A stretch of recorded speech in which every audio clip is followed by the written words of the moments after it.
Craig, a 6-0 victory here at Brighouse Town. What were your thoughts on the performance? Yeah, it was a good performance. We were slightly worried.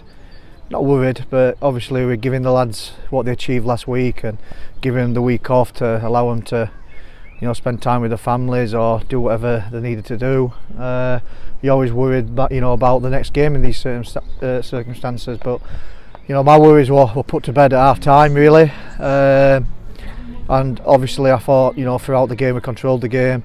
Not easy really to play on here neither. So we had to be a little bit more direct and a little bit more bigger and stronger today. But I think they applied themselves really well, and I thought a really good performance. Yeah, just getting a goal of that quality as well, the way that Jim brought it down. Yeah. I suppose that just ticked every box that you had pre-match. Yeah, I think the first goal is ideal. I thought a great ball in from wedge into him, and early doors hit the big guys and let's get round them. And Jim took it down and brought back the years. Brought it down, chest and volley and back of the net, and it calms the situation down then a little bit, and obviously puts Brighouse a little bit on the back foot. So a really good time to score. And the way that we sort of took the game away from Brighouse, they only must have had 3 attacks, never mind 3 chances the whole game. Was it just something that you wanted from your side but maybe didn't expect due to that week off?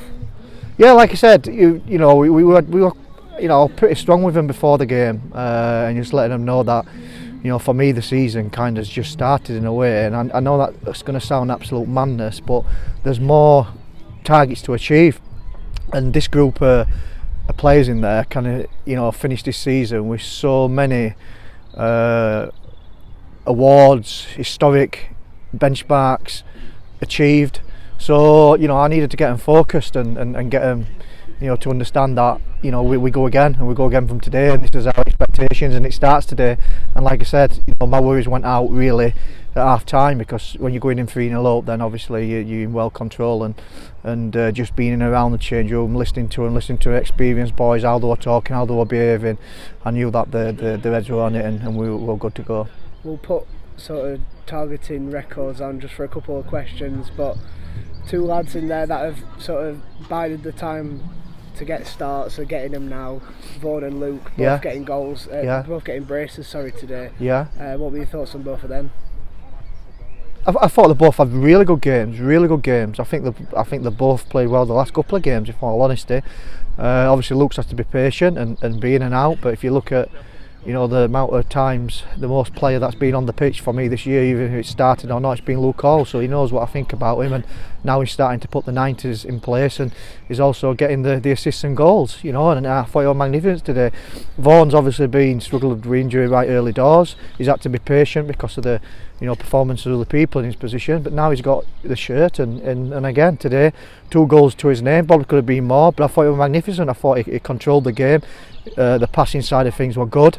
Again on a difficult pitch, he controlled that side of things, but he got himself in dangerous positions at the right time. As soon as the ball went into the 2 target men, he's making runs off, and that's how he gets his goals. Right then, let's speak records. 31 unbeaten now.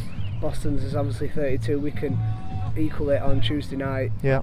How big of an achievement would that be for the lads? We know we've already done the most successive wins for an NPL side as well, and as a club record, but how would it be to get that record? Oh yeah, unbelievable it would be. I'm not going to hide the fact that it wouldn't be. We will be approaching it like it's just another game, as we normally speak, but the lads are aware of what the records are in there, and to achieve it would be magnificent. And to be honest with you, not more for myself or the management team. I want these guys to achieve it in there, because I've witnessed what they've been like all year, and what their behaviour's been like, and the mentality, their attitude, and the togetherness. And I've said it many times. End of the season, this is a special group of individuals, a special changing room, and I want them to have achieved everything to the maximum of their ability, and obviously that starts Tuesday. And it doesn't get much easier for us, a team that are down there sort of scrapping for their lives as well, today. How do you approach Sheffield? Like we approach any other game. Obviously we've had them watched the last 2 weeks. We have an idea on where they play, but we'll approach it in our way that we're going there to get at them, and you know, to get as many shots off as we possibly can and see how many goals we can score. And you know, it's a difficult place to go. We know it's a difficult place there. We know there's a few former players on either side, and I think a few friends on either side, but putting that to one side, there'll be a little bit of taste to it. Again, with it being kind of a local derby in that way, so it's it all sets it up nicely, really. But you know, like I said, we're going there being positive, and let's see, you know, let's see how many points we can come away with.